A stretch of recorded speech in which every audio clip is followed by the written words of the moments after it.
నా పేరు అచ్యుత పద్మ. మాది ప్రకాశం డిస్ట్రిక్ట్. నేను కనిగిరి నుంచి వచ్చాను. నాకు ఒక చిన్న ప్రాబ్లం ఉంది. 2 సార్లు స్పైనల్ కార్డ్ ఆపరేషన్ జరిగింది. మళ్ళీ వెళ్తే మళ్ళీ ప్రాబ్లం అంటే మళ్ళీ ఇంకోసారి చేయాలి అని అన్నారు. ఇలా కాదు అని సార్ వాళ్ళని రోజు టీవీలో 4 గంటలకి ప్రతిరోజు సార్ చేసిన యోగాసనాలన్నీ చూస్తూ ఉంటాను. దానివల్ల ఒకసారి ఇక్కడ చేరితే నాకు ఇంకా ప్రాబ్లమ్స్ లైఫ్లో రావు కదా అన్న భావంతో వచ్చి చేరడం అనేది జరిగింది. దాని మీద నేను ఇప్పుడు కొంచెం ఇంప్రూవ్ అయ్యాను. కొంచెం సాధన మీద ఇంకా బాగుంటుంది అని తెలుస్తుంది. కానీ ఇంకొక మాట చెప్పాలనుకుంటున్నాను మీ అందరికీ. ఈ కాశీ విశాలాక్షి, కాశీ విశ్వనాథ్ అని అంటారు.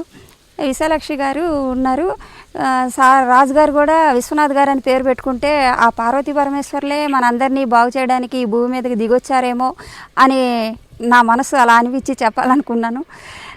రాజుగారిని చూస్తుంటే మన అందరినీ మార్చాలి అనే తపన ఆయనలో ఉన్న దానికి హ్యాట్సప్ చెప్పచ్చు ఫస్ట్గా.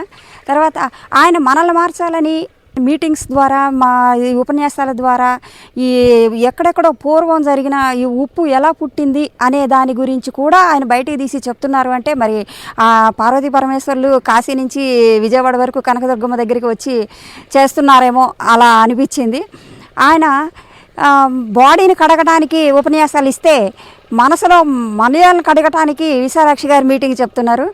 అసలు వాళ్ళిద్దరికీ ఎలా థ్యాంక్స్ చెప్పాలో, ఏ విధంగా చెప్తే వాళ్ళకి మనం తీర్చుకుంటామో అనేది కూడా నాకు ఒక డౌట్గా కూడా ఉంది. ఎలా అనేసి అందుకని వాళ్ళిద్దరికి ముందుగా మరీ ధన్యవాదాలు తెలుపుకుంటున్నాను నేను. తర్వాత గవర్నమెంట్ రూపంగా కూడా చూస్తే ఈ సబ్జెక్టు రాను జనరేషన్కి ఉపయోగపడేటట్టుగా దీనికి గవర్నమెంట్ ఒక చెయ్యి సహాయం చేసి పిల్లలకి, రాబోయే జనరేషన్కి ఒక సబ్జెక్టు కూడా ఒక చిన్న సబ్జెక్ట్ దాంట్లో యాడ్ చేస్తే నెక్స్ట్ జనరేషన్కైనా పిల్లలకి ఉపయోగపడేటట్టుగా ఇంకా కొంచెం మారాలి అనే దాని గురించి కూడా ఒక సబ్జెక్ట్ పెట్టాలన్న దాని మీద కూడా ఆలోచించాలని నేను కోరుకుంటున్నాను.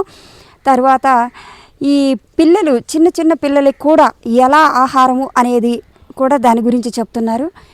తర్వాత ఈ వాతావరణం కానీ ఇవన్నీ చూస్తుంటే పుట్టపర్తి సాయిబాబా గారి మెయింటెనెన్స్ కానీ, వాళ్ళ డిసిప్లైన్, వాళ్ళ రిసీవింగ్ చాలా బాగుంటుంది అక్కడ. సేమ్ అలాగే ఉంది ఇక్కడ కూడా. పైగా ట్రీట్మెంట్ చేస్తున్న ఆయాలకు కానీ, వాళ్ళ డాక్టర్స్కి కానీ వాళ్ళకి మరీ థ్యాంక్స్ చెప్పాలి. ఏ కొంచెమైనా విసుక్కోకుండా 1-2 సార్లు మరీ అడిగి మనల్ని ప్రాబ్లమ్స్ తెలుసుకొని వాళ్ళు సర్వ్ చేయటం కానీ అది కూడా నచ్చింది. అందువల్ల ఈ వాతావరణం కాలుష్యం కాకపోకుండా మనసులు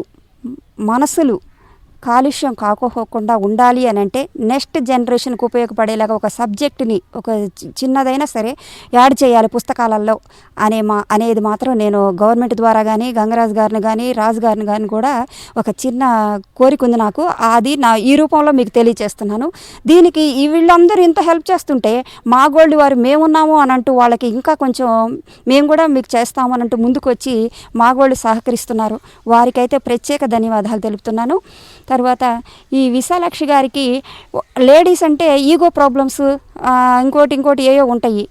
కానీ ఆమె చెప్తున్న ప్రతి దాంట్లో కూడా ఏదో ఒక లోతుగా మనసులో తెలియని భావాలు, తెలుసుకోవాల్సిన భావాలు అవన్నీ చాలా అనిపిస్తుంది. కూర్చుంటే లేకబుద్ధి కాకపోకుండా అన్న విధిగా మనసుకి హత్తుకుపోయేటట్టుగా చాలు ఈ జన్మ ఏదో వచ్చాము చాలు అన్న భావన కలిగిస్తుంది. అదే నేను మొదట్లో చెప్పినట్టు వాళ్ళిద్దరు కాశీ విశ్వనాథ్, కాశీ విశాలాక్షి, అలా వాళ్ళిద్దరిని పోల్చుకుంటూ మేము కూడా మారుతూ, మరి ముఖ్యంగా మెడిసిన్ చదివే వాళ్ళు స్టూడెంట్స్ వాళ్ళు ఎవరున్నా సరే ఎన్నో కోర్సులు చేస్తారు. 5 ఏళ్ళు అంటారు, తర్వాత ఎంటెక్ అంటారు, ఏమేమో ఎంఎస్ అంటారు, ఎన్నో చేస్తున్నారు. కానీ ఎన్ని చేసినా లాస్ట్లో కనీసం మినిమం 15 days ఈ రాజుగారి దగ్గరికి వచ్చి వీళ్ళ ట్రీట్మెంట్స్ కానీ, వారి మాటలు కానీ విన్న తర్వాత ఆ డాక్టరేట్ పదవి తీసుకుంటే మీకు 100% దాంట్లో ఇది కూడా యాడ్ అవుద్ది. మీరు ఎన్నో నేర్చుకొని ఉండొచ్చు, ఎంత అమెరికాలో డాక్టర్లు కూడా కావచ్చు, కానీ ఇది కూడా దాంట్లో యాడ్ చేసుకుంటే మీరు వచ్చిన పేషెంట్స్కి ఇంకా కొంచెం ఎక్కువ ట్రీట్మెంట్ చేయడానికి ఉపయోగపడుద్దని నేను అనుకుంటున్నాను. మీకు తెలియనివి కాదు, కానీ ఇది కూడా దాంట్లో యాడ్ చేస్తే బాగుంటుంది. అది మీరు ఇక్కడికి వచ్చి చూసుకొని నేర్చుకుంటేనే కానీ నిజమేను మేడం చెప్పింది అనే భావన మీకు కలుగుతుంది. ఇలా ఎన్ని చెప్పినా వారి గురించి తక్కువే, కానీ ఇంతవరకు చెప్పే అవకాశం ఇచ్చారు. ఈ మాగోల్డ్ వారికి విశాలాక్షి గారికి విశ్వనాథ్ రాజు గారికి నా థ్యాంక్స్.